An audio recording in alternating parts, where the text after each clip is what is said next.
Hi everyone, the clocks have changed, the weather is getting better.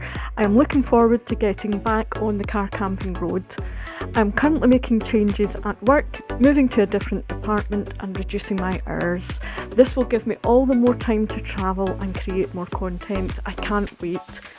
I have revised my window covers. I hope to cover this in a future video. I am still working on a better solution for my dividing curtain. As always, keeping my car a car with the camping conversion fully reversible. For all it's very popular, I found the Park for Night website frustrating to use. I created a simple website for the UK where I'll review locations as I visit. You are welcome to join in.